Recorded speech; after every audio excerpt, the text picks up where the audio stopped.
The first time I realized my house was no longer entirely mine, I was standing barefoot in the hallway holding a basket of laundry and heard laughter behind a closed door that used to be my husband's study.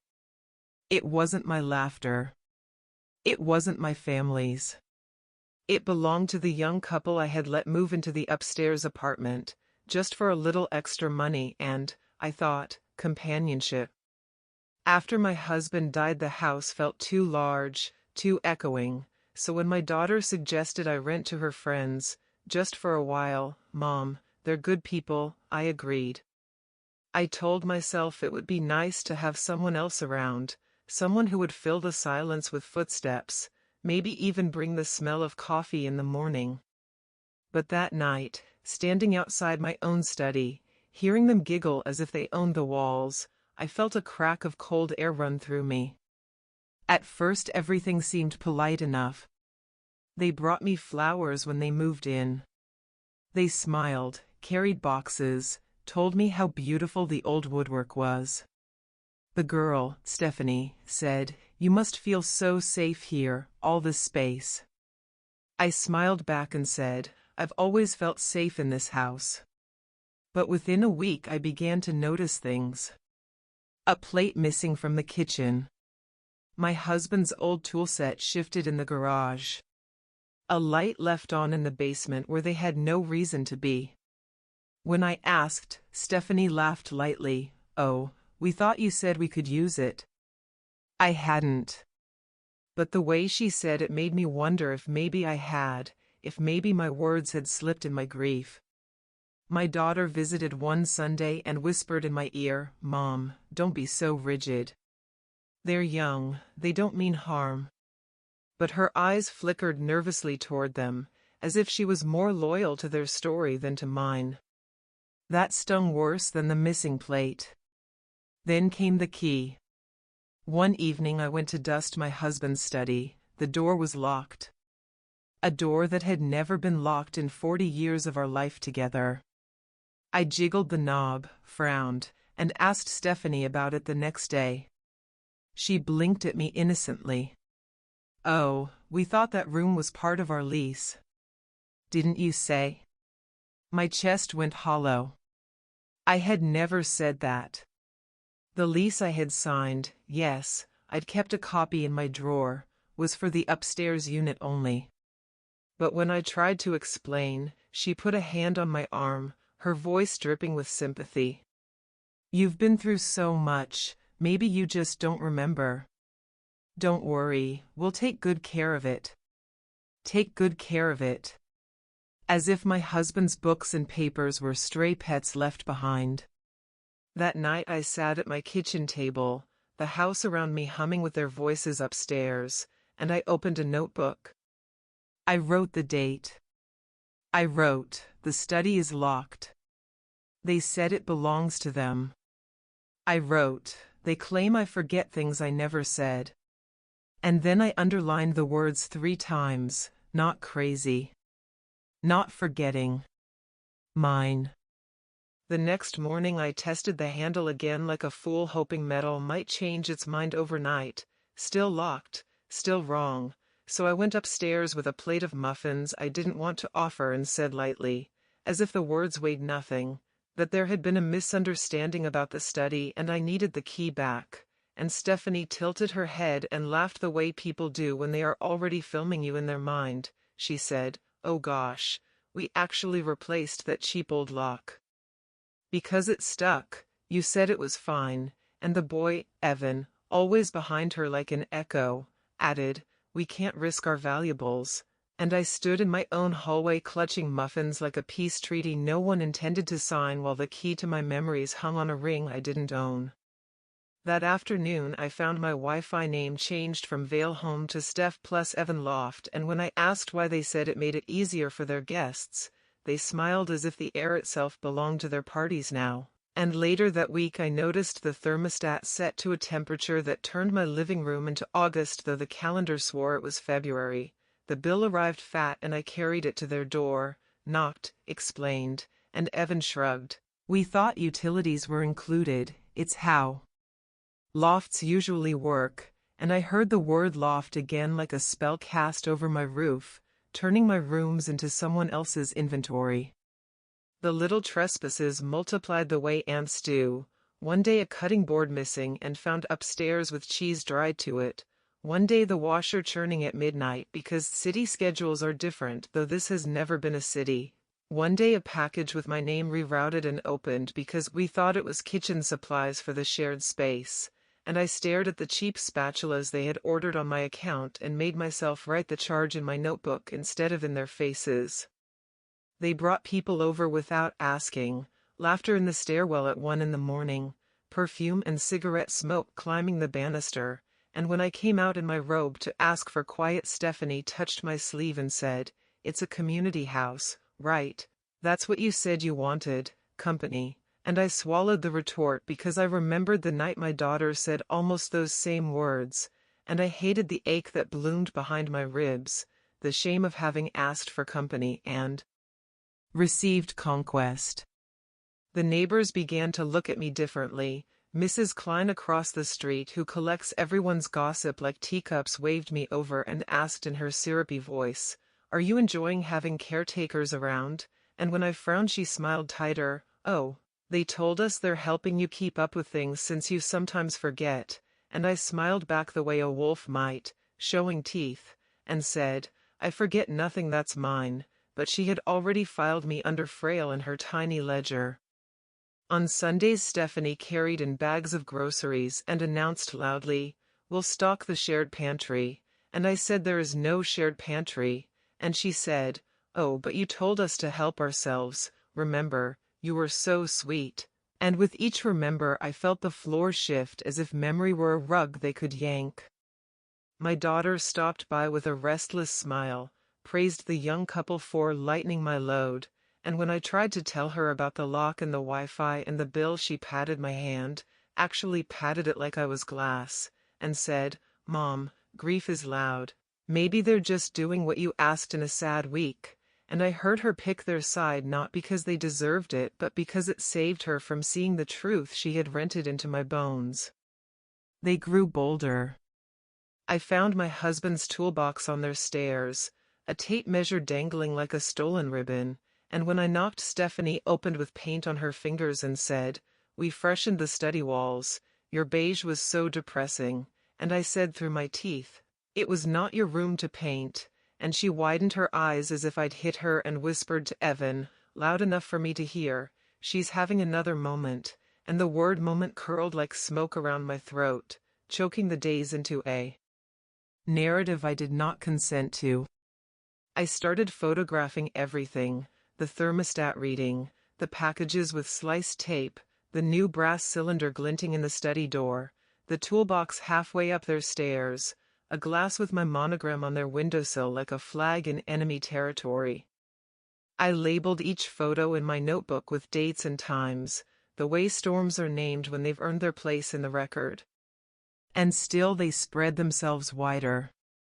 One evening I came home from the pharmacy to find shoes lined up neatly at my front door that did not belong to me, and inside the sound of a blender and voices calling, "Babe, where's the lime?"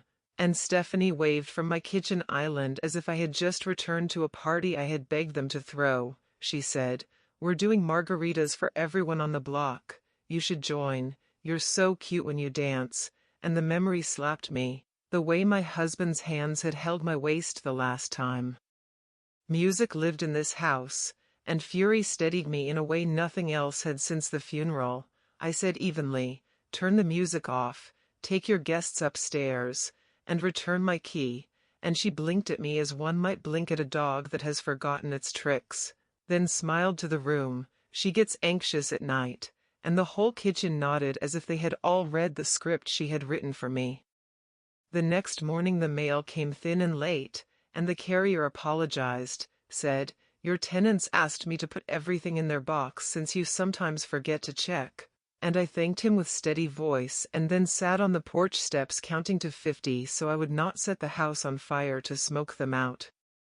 In the afternoon a small poster appeared on the community board by the bus stop, "Open house, artist lofts, contact Steph and Evan," and I stood there with my grocery bag and laughed, because the only art they practiced was erasure and they were prolific. And when I pulled the poster down, Steph appeared at my shoulder as if conjured, saying, "Oh, did you want one for your fridge? So sweet." And I said, "If you paper this neighborhood with lies again, I will staple the truth to your door." And she laughed carelessly and called after me, "We'll keep an eye on her, poor thing," to a woman I did not know. That night I locked my bedroom and hid the notebook under the lining of my sewing basket the way wartime women hid bread, and I lay awake listening to their footsteps claim the ceiling as a map. Before dawn I wrote one line across a fresh page, in letters large enough to see without my glasses: "They are not renting space, they are testing borders." Then I added smaller lines beneath it, the way one adds trenches on a plan: "Change Wi-Fi password. Speak to the carrier with ID in hand. Copy the lease and place it somewhere no one will think to look. Call my daughter again and say the words she does not want to hear. My house is shrinking under my feet." By the time March rains streaked the windows, the house no longer felt like it breathed with me. It breathed with them. Every sigh of the old pipes, every creak of the floorboards carried their names. I walked into the kitchen one morning to find a stranger rinsing a coffee mug in my sink, a young man with earrings who grinned and said, "Oh hey, Steph said I could crash here, cool vibe," and I stood in my robe with my kettle hissing, realizing my home had become a hostel and my permission had become irrelevant. I told Stephanie firmly that the lease did not include overnight guests, and she laughed in that lilting tone that wrapped every word in a blanket of pity. "You told us you wanted energy in the house, remember?" And I repeated inside my skull like a prayer, "I never said that. I never said that. I never said that." My daughter stopped by unannounced 2 days later, arms crossed, eyes darting. "They're worried about you, Mom," she began, as if reading a script handed to her. "They said you've been confused, forgetting what you agreed to." I led her straight to the drawer where the lease was kept, unfolded the paper under her nose, pointed to the line that read, "Upstairs unit only, no shared common areas except laundry." "Does this look like confusion to you?" I asked. She bit her lip, glanced away, muttered, "You don't need to be defensive." Defensive. Another word that meant guilty in her mouth. She hugged me stiffly before leaving, but the chill she left behind was worse than the winter wind. At the market, people greeted me differently. One woman I barely knew touched my arm and asked, "Are you getting enough help at home?" I stared at her, and she flushed, adding, "Stephanie mentioned you've been struggling since your husband passed. She's such a blessing, isn't she?" Blessing. I nearly laughed. Blessings do not change locks on sacred rooms. Blessings do not reroute your mail. Blessings do not erase your name from your own doorbell. But I only smiled with my teeth and walked away, then wrote the words in my notebook: "They are planting weeds in other people's mouths." The next violation was small but brutal. I came down for tea and found my husband's framed photograph moved from the mantel to a side table, half covered by a stack of their art magazines. My breath caught like a thread snapped. I lifted it, wiped off the dust from their careless hands, and placed it back on the mantel where it belonged. Stephanie appeared in the doorway, all smiles. "Oh, we thought it was cluttering the space. You said you wanted a fresher look." My fingers trembled as I gripped the frame. "I said no such thing," I whispered, and she tilted her head as if I were a child caught fibbing. One evening the smoke alarm shrieked. I ran upstairs to find the oven blackened, their guests spilling beer as they tried to fan the smoke, my pan scorched and ruined. "We'll replace it, no worries," Evan said with a smirk, but when I demanded it back he muttered, "Old people get so attached to junk." I clutched the ruined pan to my chest like it was bone, because it had fed my family for 30 years, it had held Sunday roasts and winter stews, it had been seasoned by time itself, and he had called it junk. That night I sat with the notebook open and the pen digging so hard into the paper it nearly tore. They laugh at memory. They call history clutter. They bring strangers into my rooms. They burn what fed my family. This is not tenancy. This is conquest. But conquest has two sides, and I began to think not just of recording but of resisting. I changed the Wi-Fi password. I moved valuables into a locked trunk in the basement. I asked Margaret, my old friend with eyes sharp as glass, to stop by more often.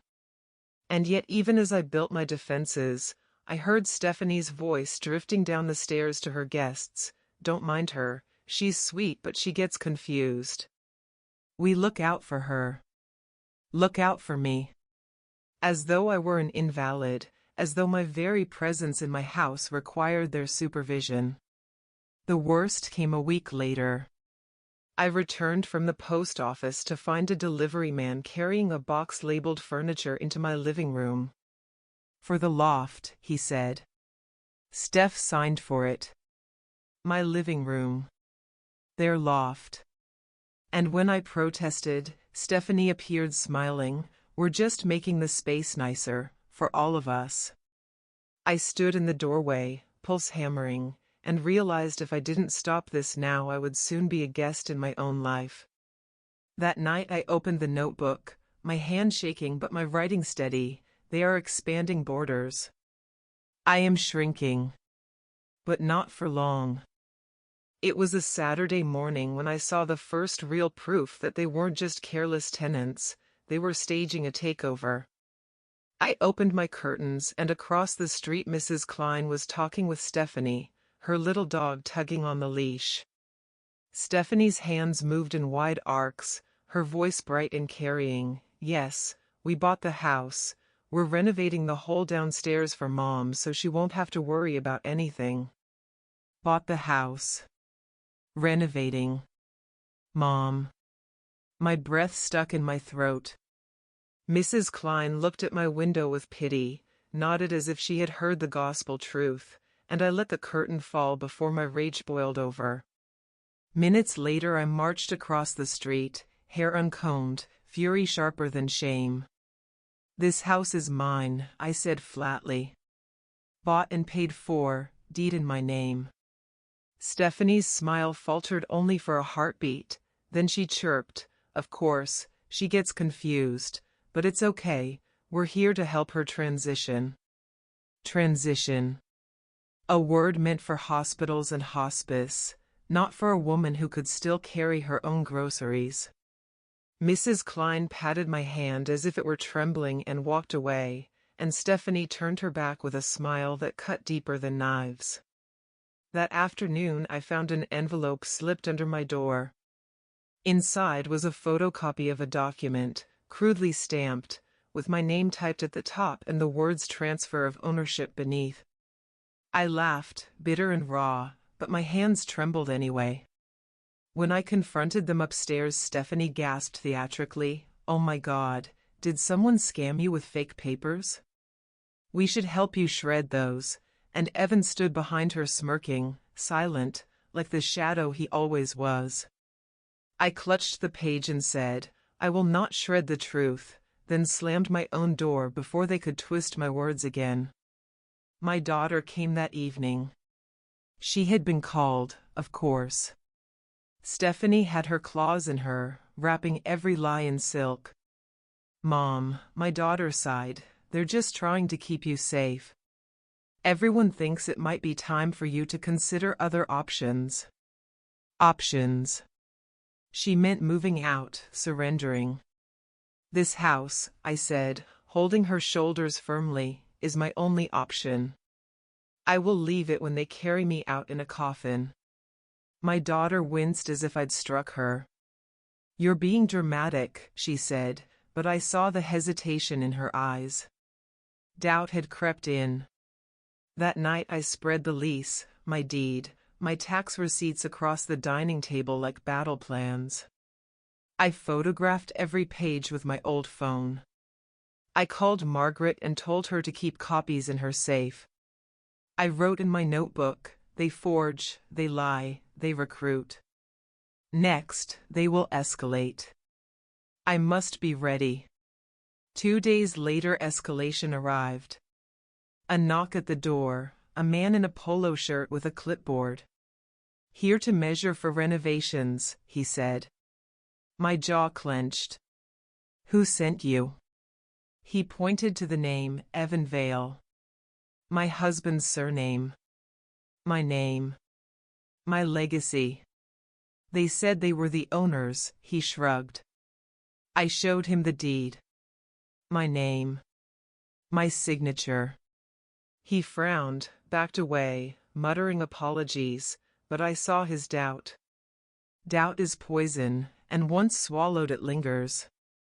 That evening I caught Evan in the garage with my husband's lawnmower. "This isn't yours," I said. He smirked. "If we're paying rent, we're shareholders." Shareholders. My husband had worked 30 years to keep this house debt-free, and this boy in ripped jeans thought a few months' rent bought him my blood and marrow. I snapped a photo of him, mower handle in his grip, and he snarled, "Delete that." I didn't. I printed it, slid it into the notebook, labeled it, "Theft Attempt." The more I resisted, the more brazen they became. They painted their names on the mailbox in black marker under mine.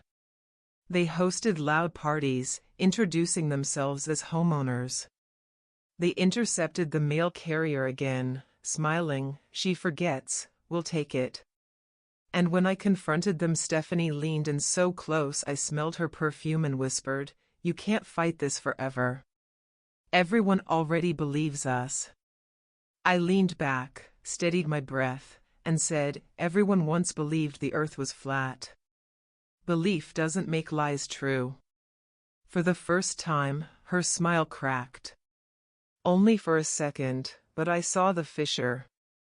That night, alone in my kitchen, I wrote across a whole page in the notebook, "They want the house. Not the rent, not the rooms, the house itself. They plan to erase me and live in my skin."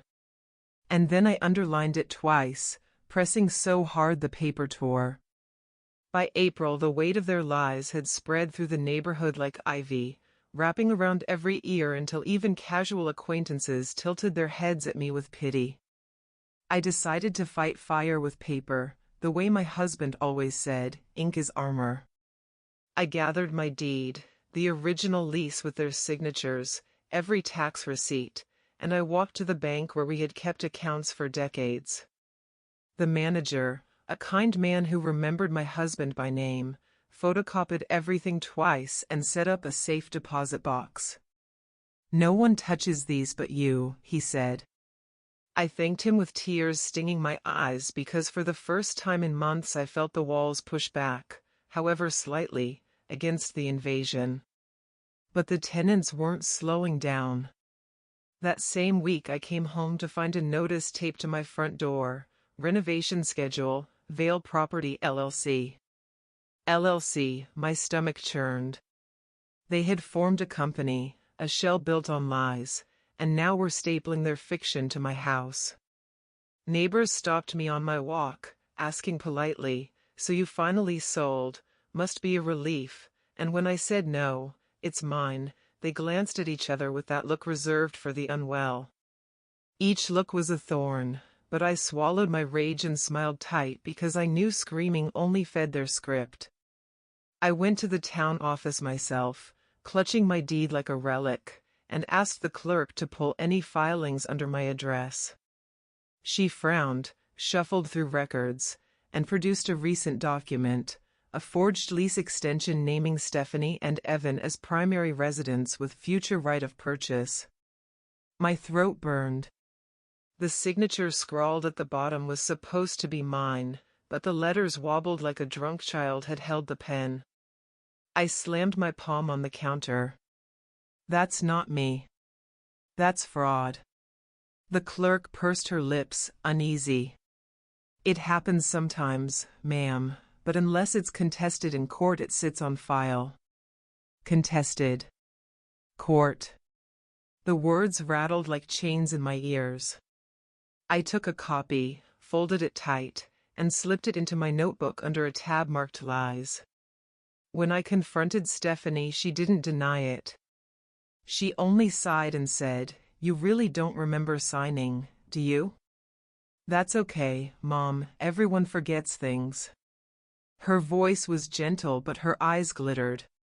I wanted to slap the glitter off her face, but instead I pulled out my phone and recorded her words, holding it steady while she babbled about forgetfulness. She noticed too late, lunged at the phone, but I stepped back, hit save, and whispered, "Thank you for confirming." Her mask cracked then, a snarl flickering through the sugar. They retaliated by spreading louder rumors. At church potluck someone whispered, "Poor thing, she talks to herself in the grocery aisle. Steph says it's gotten worse." At the pharmacy the clerk hesitated when handing me my prescription, saying gently, "Your daughter already picked these up last week," and I snapped, "She is not my daughter." My hands shook so badly I nearly dropped the bottle, but I forced myself to breathe, to remember the notebook, to remember ink was armor. One night I heard heavy footsteps downstairs at 2 a.m. I crept from my bedroom, phone in hand, and found Evan in the kitchen rifling through my file drawer. He froze when the flash lit his face, papers spilling from his hands. "Looking for something?" I asked coolly. He shoved the files back, muttered, "Just checking utilities," and brushed past me, but I saw the panic in his eyes. I printed the photo in the morning, slid it into the notebook, labeled, "Break-in attempt." The next blow came by mail. A thick packet arrived, stamped with a legal office I didn't know. Inside, a purchase agreement claiming I had sold the house to them 6 weeks ago. Pages of jargon, numbers, forged signatures. My chest squeezed. They weren't nibbling anymore, they were swallowing whole. I called Margaret, who came over that afternoon, glasses perched low on her nose, and spread the papers across my kitchen table. "Sloppy work," she muttered, tapping the mismatched dates. "But sloppy lies work if enough people repeat them." She looked at me hard. "Do you understand? They're building a paper monster. If you don't crush it soon, it will stand taller than the truth." That night I sat in the dark living room clutching my husband's photo. "They think they can erase me with photocopies," I whispered. "They think paper is stronger than bone. But you taught me better." I set the photo back on the mantel, straightened my shoulders, and opened the notebook to a clean page. In large, deliberate strokes I wrote, "They forged ownership. They forged my hand. They built a company on lies. Next step, expose." I didn't know exactly how yet, but I felt the shift. They had overplayed their hand, stretching lies too far, and soon the cracks would show. I just needed to shine the right light. By May the ivy of their lies had spread so thick it choked even the air between walls, but I had decided, if they could recruit whispers, I would recruit witnesses. The first was Margaret, already my shield with her folders and sharp pen. She suggested we keep duplicates of every document in 3 separate places: her safe, my bank deposit box, and one copy mailed to myself in sealed envelopes that I would never open, the postmark a proof no court could argue. She clucked her tongue, saying, "They want to drown you in fiction, but will bury them in fact." The next ally was the mail carrier. I waited for him at the end of the drive one morning, deed and ID in hand. "From now on," I said evenly, "deliver everything to me directly. No one else signs. No one else collects." He looked embarrassed and admitted, "They told me you sometimes forgot." Said they were helping. I handed him the forged lease copy, the one with my trembling counterfeit signature. His jaw tightened. I'll note this in the system. Nobody takes your mail again. When he tipped his cap and walked away, I felt lighter, as if one knot had been untied and the net strangling me. I began carrying my phone like a weapon. Whenever Stephanie launched into one of her sweet-voiced speeches about my supposed confusion, I hit record. I caught her telling Mrs. Green that I wandered the street at night. I caught Evan telling a handyman that the old lady just needs guidance. Each file went into a folder, each folder backed up twice, each transcript copied into the notebook in neat lines. Ink and sound, armor on armor. But their tactics grew harsher. One evening I found the garage door wide open, my husband's tools scattered. Evan leaned against the workbench, smirking. "We figured we should reorganize since you don't use this stuff." I snapped a photo. He lunged, tried to block my view, snarling, "You can't just take pictures of me in my own house." My house. I said the words aloud, calm as stone. "This is my house. My name is on the deed. Every photo proves that." His face twisted, but he stepped back, muttering curses. I reached out to Mrs. Klein despite her gossiping ways. I showed her the forged documents, the recordings of Stephanie calling herself the homeowner. Her eyes widened, color draining from her face. I didn't know," she whispered. "She told us you'd already signed everything over." When she left that afternoon, I knew the tide was shifting, one neighbor at a time. Lies are weeds, but weeds burn when the truth catches spark. Stephanie noticed the change. Her sweetness soured into sharpness, her words no longer velvet but barbed wire. She cornered me in the hallway one night, eyes glittering, voice low. "You're making a fool of yourself.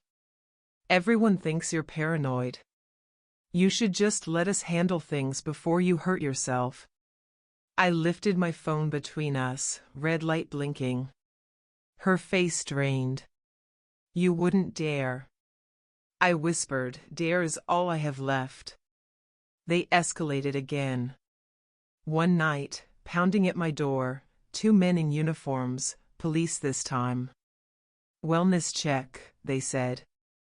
"Report came in that you were disoriented." My heart slammed, but I smiled, invited them in.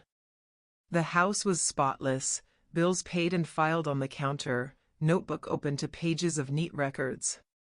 I even showed them the video of Evan in my garage, the forged documents, the recordings of Stephanie's lies. The younger officer shifted uncomfortably, murmured, "Looks to me like you're sharper than most." They left with apologies.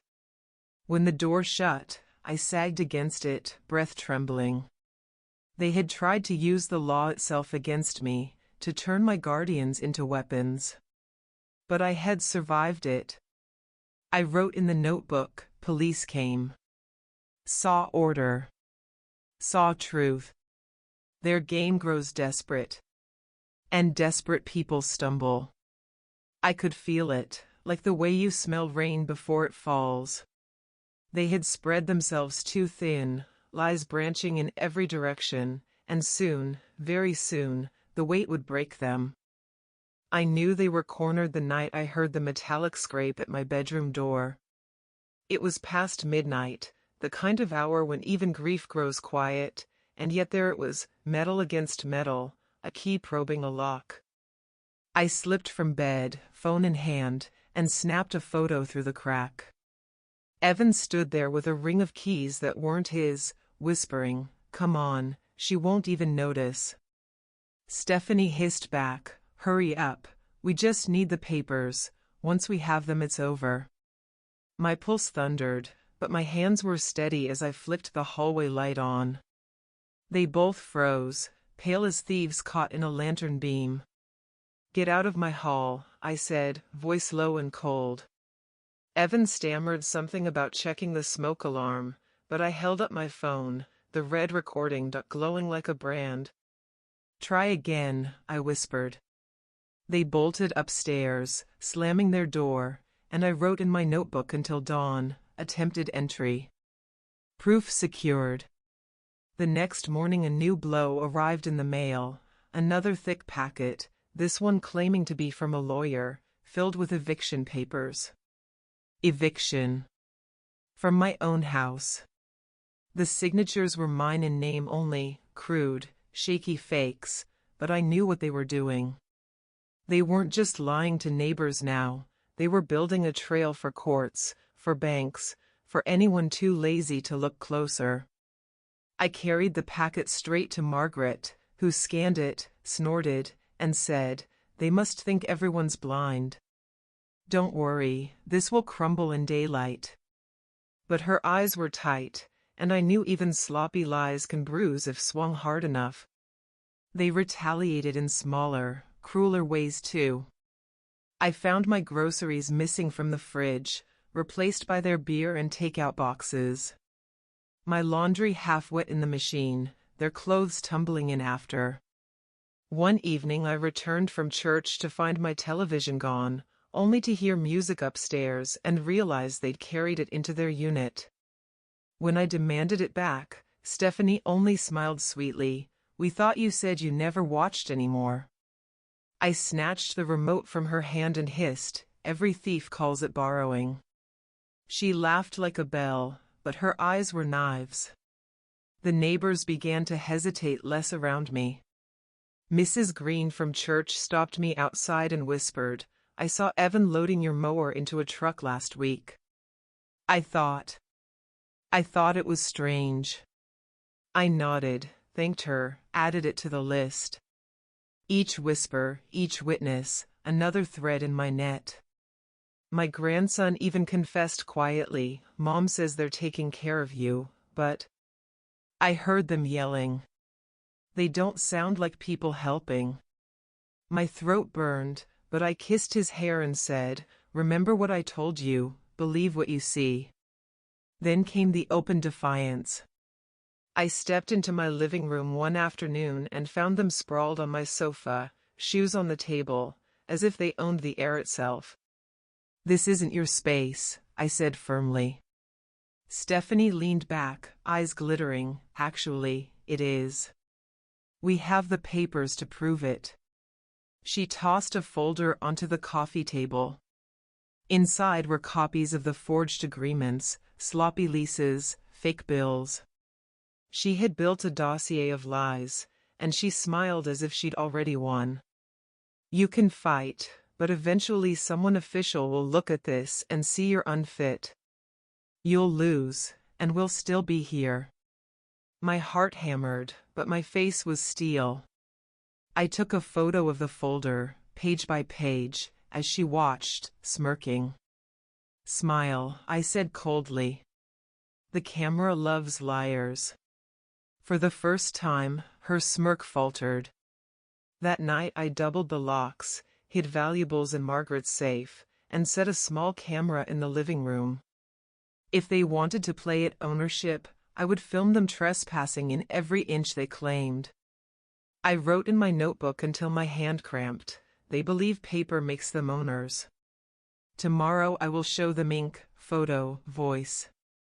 They will drown in their own lies. But even as I wrote, I heard their voices upstairs, furious whispers, Evan saying, "She's not giving up, we need to push harder," and Stephanie answering, "Then we'll break her." Everyone has a breaking point. I closed the notebook, slid it under my pillow, and whispered into the silence, "Not me. Not here. Not this house." By June the mask was off. They no longer bothered with politeness, no more half-smiles or feigned sympathy. One Saturday night I came home from visiting Margaret and the sound hit me before I reached the porch, music thundering, voices shouting, glass-breaking laughter.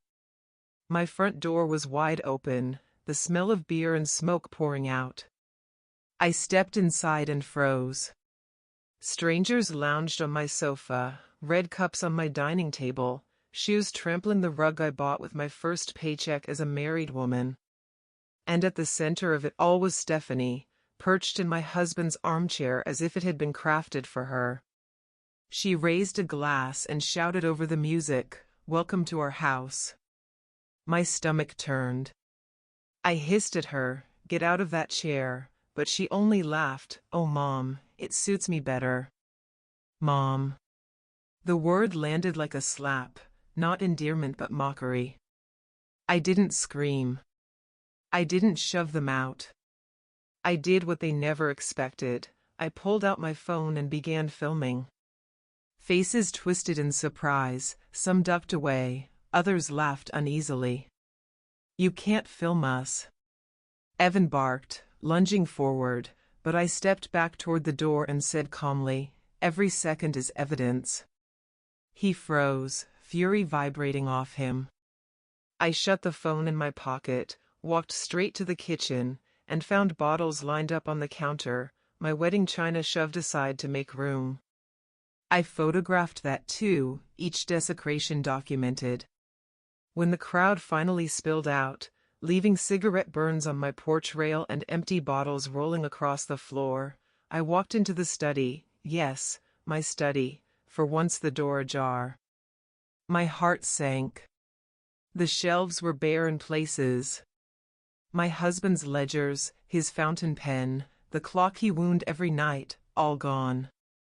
Stephanie appeared in the doorway, swaying slightly, eyes bright with drink. "We're curating," she slurred. "Making the space modern. You don't need these relics." I stepped toward her, fire in my chest. "Those are not relics. Those are 40 years of my life. Bring them back." She smirked, "Prove they were yours." So I did. The next morning I called Margaret, called Mrs. Green, even knocked on Carl's door. I invited them into my kitchen, spread the lease, the deed, the photographs of strangers in my rooms, the video of Stephanie calling my house hers. Their faces hardened as they watched. "We thought," Mrs. Green whispered. "We thought they were helping." I looked each of them in the eye. "Does this look like help?" The silence was answer enough. They left promising support, murmuring apologies. I knew the whispers would turn now, and the tenants would feel the sting of eyes on their backs. But lies don't surrender easily. That night another envelope appeared under my door, notice of sale. According to their fantasy, the house had been sold to their LLC, effective immediately. I laughed until tears rolled down my cheeks, then photographed it, filed it, copied it. Each forgery was another stone in their coffin. When I confronted them the next day, Stephanie snarled openly, no sweetness left. "You're pathetic. No one believes you. You're just an old woman scribbling in a notebook." I lifted the notebook between us, its spine thick with evidence. "This notebook will bury you," I said, and for the first time she flinched. That night I sat at the mantel, tracing my fingers along the empty space where my husband's clock once stood, and I swore aloud, "You built your kingdom on my silence. But I am not silent. I will shout so loud the whole street hears." And for the first time since this nightmare began, I didn't feel like a widow cornered. I felt like a general preparing for war. The very next week their desperation bled into the street. Stephanie stood on the curb talking to Mrs. Klein and two others, her voice pitched high enough for me to hear through my open window. "She's slipping fast," she said, hand over her heart like some martyr. "We're the only ones keeping her afloat. If she didn't have us, the house would fall apart." I saw Mrs. Klein's lips part in uncertainty, but then I stepped outside, phone in hand, and hit play. Stephanie's own voice spilled into the air from my speaker, "This is our house. She gets anxious at night." Gasps fluttered between the neighbors. Mrs. Klein's eyes darted from the recording to Stephanie's frozen smile. I didn't realize, she stammered.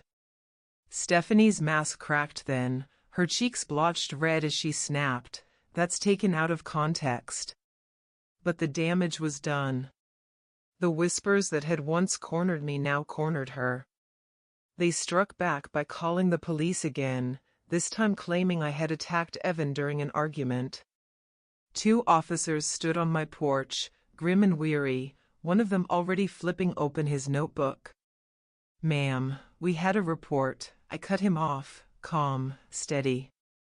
"Come in." I led them straight to the table where Margaret sat with tea, where my notebook lay open, where my camera rested plugged into the charger. I cued the footage and pressed play, Evan jiggling my bedroom door lock at midnight, his whisper clear as day, "Just need the papers." The older officer's face hardened. "That doesn't look like you attacking anyone," he muttered. Stephanie's protests shrilled from the doorway, but the younger officer turned on her. "Ma'am, I'd advise you to stop before you make this worse." When the police left, her fury boiled over. She stormed into the living room, fists clenched, eyes wild. "You think you're clever? You think anyone cares about your stupid notebooks and recordings? You'll die soon enough, and this house will be ours." My heart pounded, but my voice was steel. "If death is all you're waiting for, you'll be waiting outside my door.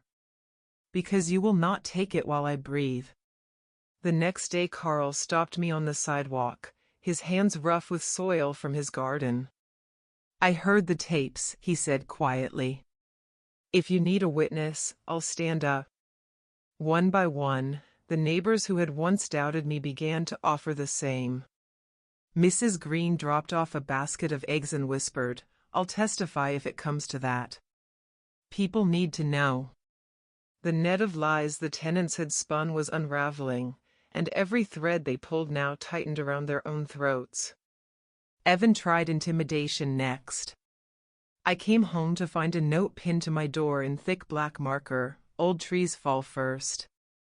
My hand trembled as I peeled it away, but instead of tearing it up I photographed it, filed it, slid it into the notebook under a new tab, "Threats."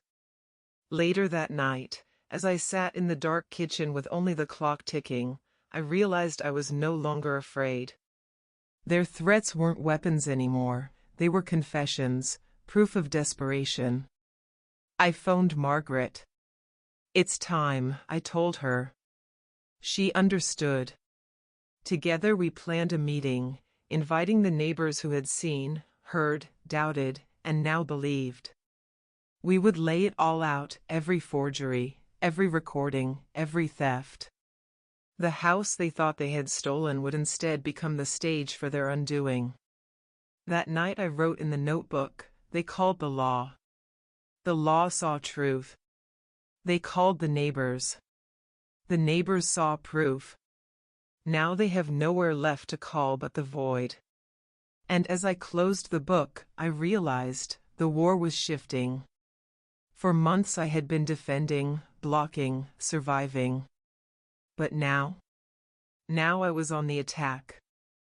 We gathered on a Thursday evening, the kind of night my husband used to call neighbor weather, warm enough for people to leave their doors open, cool enough to sit with tea.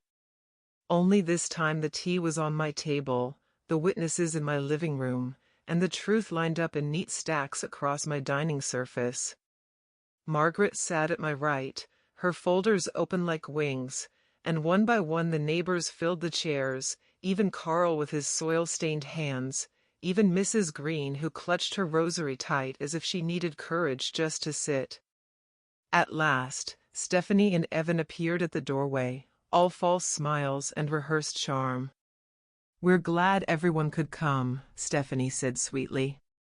"This poor house has needed new direction for a long time, and we've been doing our best to help dear Evelyn transition." Transition, again that word like a coffin lid, but this time it was not whispered in kitchens or on sidewalks. This time it was said before witnesses who had begun to doubt her tune. I stood, the notebook in my hands, my voice steady. This house does not need transition. It has owners. One owner. Me. I flipped open the first page and read aloud, the date they changed the Wi-Fi, the date the study was locked, the date the thermostat was tampered with. Every entry a nail in the coffin of their lies. Margaret passed around copies of the lease, my deed, the forged documents with signatures so shaky even Mrs. Green gasped, "That's not your hand." I played the recordings, Stephanie's syrupy voice claiming, "This is our house," Evan's whisper at my door, "Just need the papers." Gasps rippled through the room. Stephanie tried to laugh it off. "You've all been misled. She's confused. She doesn't know what she's saying."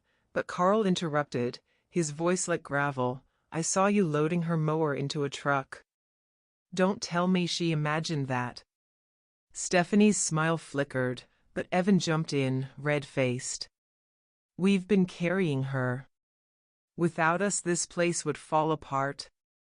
Margaret slapped down the most recent forgery, the so-called sale agreement, and tapped the mismatched dates. "Carrying her? You can't even carry a lie straight." The neighbors murmured, nodding now, their eyes no longer uncertain but sharp, judging. Mrs. Green crossed herself, whispering, "God forgive me for doubting." Stephanie's face twisted, the sweetness gone, replaced by something feral. "You don't understand," she snapped. "She's old, she's fragile, she doesn't deserve all this space. We made it better, we made it ours." The room went dead silent. The words hung in the air like smoke. I stepped forward, lifted my husband's photograph from the mantel, held it high. "This is the man who built this house with his hands. These are the walls where I raised my child. These are the floors scrubbed by me, the garden tended by me, the bills paid by me. Mine. Not yours. Not ever." My voice rang louder than the ticking clock, steadier than the shifting air. Evan sneered, "So what, you'll just die here alone?" I met his eyes, cold as stone. Better alone in truth than surrounded by liars. The neighbors stood then, one by one, forming a wall of bodies between me and them. Carl's voice cut the air, "You should leave. Now." Stephanie sputtered, "You can't make us," but Margaret, calm and sharp, held up her phone. "The police can. And they'll love this evidence." Something broke in them then, the last of their bravado collapsing. Evan cursed under his breath. Stephanie grabbed his arm, pulling him toward the door. "This isn't over," she hissed at me, but even she didn't believe it anymore. They slammed the door behind them, their footsteps retreating down the drive, swallowed by the night. The house was quiet except for the neighbors' murmurs, their apologies, their reassurances. Margaret closed her folder with a snap. "It's over," she said softly. But I shook my head. Not over. Ending. When the last of them left, I stood alone in the living room. The furniture was scarred, the rug stained, the mantel emptier than it should have been. But it was mine. Every crack, every scar, every echo. I touched the notebook, thick with evidence, and whispered, "You thought you'd bury me with lies. Instead, I buried you with truth." That night I slept with the window open, the summer air drifting in, the silence clean for the first time in months. In the days after that gathering, the air around my house changed, as though the walls themselves exhaled after months of suffocation. The neighbors who once averted their eyes now crossed the street to greet me. Carl came by with tomatoes from his garden, pressing them into my hands with a sheepish smile. "I should have trusted you sooner," he muttered, and though his words were small, they carried the weight of an apology I had craved. Even Mrs. Klein, who had sipped Stephanie's stories like tea, walked slowly up my steps and placed a pie on my porch. "I'm sorry," she said softly. "I let her paint you as something you're not." I accepted both gifts, not because I needed them, but because they were proof that lies, no matter how loud, eventually rot in daylight. The tenants did not leave immediately. They still skulked upstairs, their footsteps heavy, their whispers harsher now, but the balance had shifted. When they walked down the street, no one waved. At church, the pew beside them sat empty, people shifting away as though their guilt was contagious. Stephanie tried once more to spin her web, cornering Mrs. Green after Sunday service, voice high and indignant. "She's manipulative, she twisted everything, she made us look like villains." But Mrs. Green, who had seen the recordings with her own eyes, shook her head. "You did that yourself, dear." The words spread fast, one dismissal repeated in kitchens, gardens, and church halls until the couple's reputation crumbled entirely. Even my daughter began to see cracks she could not ignore. She came by one evening, her face pale and lined with something heavier than doubt. She sank into a chair at my kitchen table and whispered, "They showed me papers, Mom. They told me you signed things." I believed them. But Carl told me what he saw. And Margaret, she showed me the videos. I didn't want to believe you could be right, because then I'd have to admit I let strangers into your life who tried to steal it from you. Her eyes brimmed with tears. "I'm sorry." The words I had ached to hear for months, and yet when they came I felt only a weary ache. "Sorry doesn't give back what they took," I said quietly. "But it matters that you see now." She reached for my hand. "I see."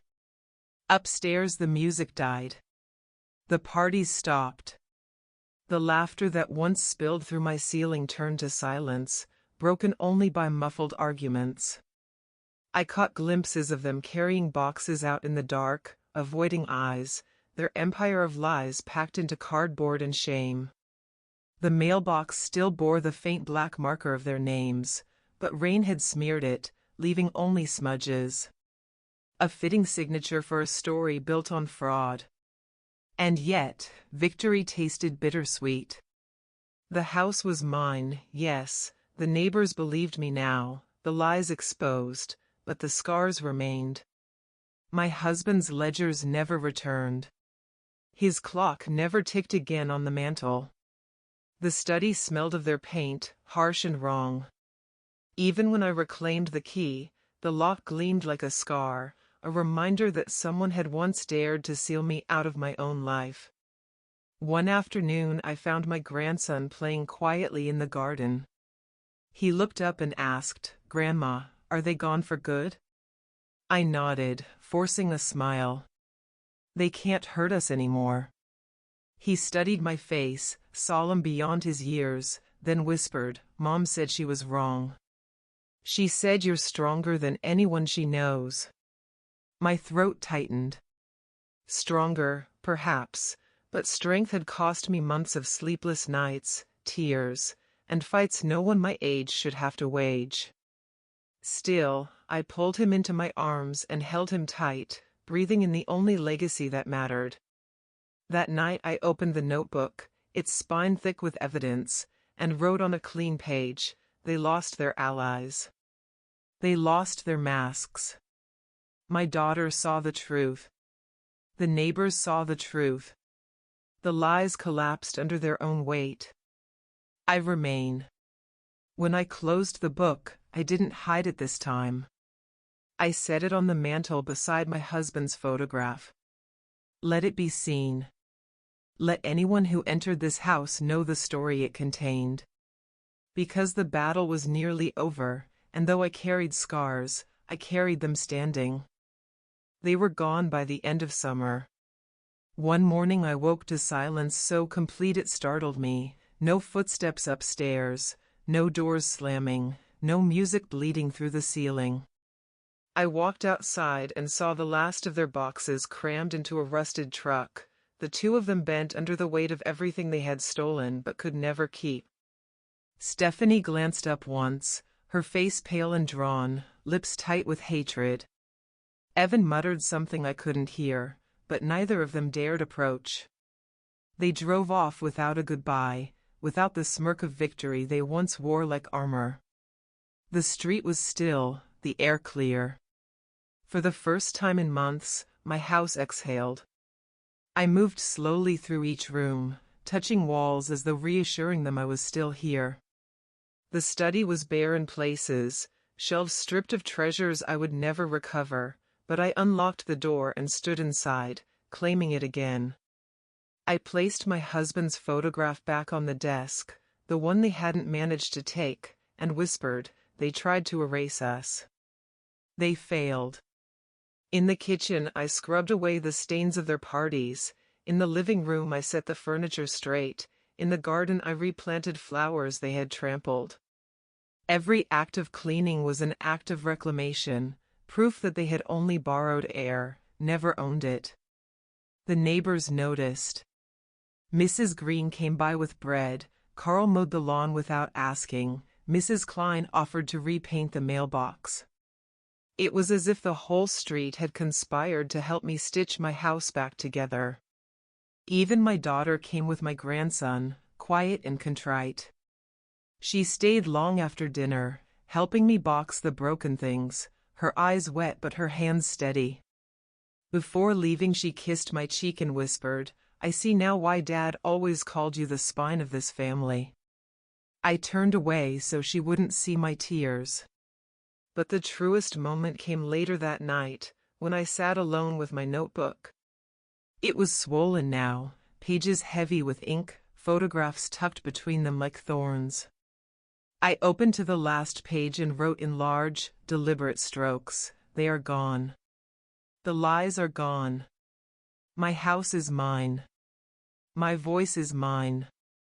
My life is mine." Then I closed the book and placed it in the drawer of my husband's desk, not hidden, not buried, but kept where it belonged. I poured myself a glass of wine and walked into the garden. The roses were blooming again, thick and red, their thorns sharp but their petals soft. I stood among them in the fading light, the sun painting gold across the grass, and I breathed. Truly breathed. For the first time since he died, I felt him there beside me, not as a memory stolen or mocked, but as strength in my bones, as peace in my chest. They thought they could turn me into a ghost in my own house, I whispered to the evening air. But I am no ghost. I am the one who endured. And this house will outlast every lie. And when the wind rustled the roses, I could almost swear it was his laughter, steady and proud, answering back.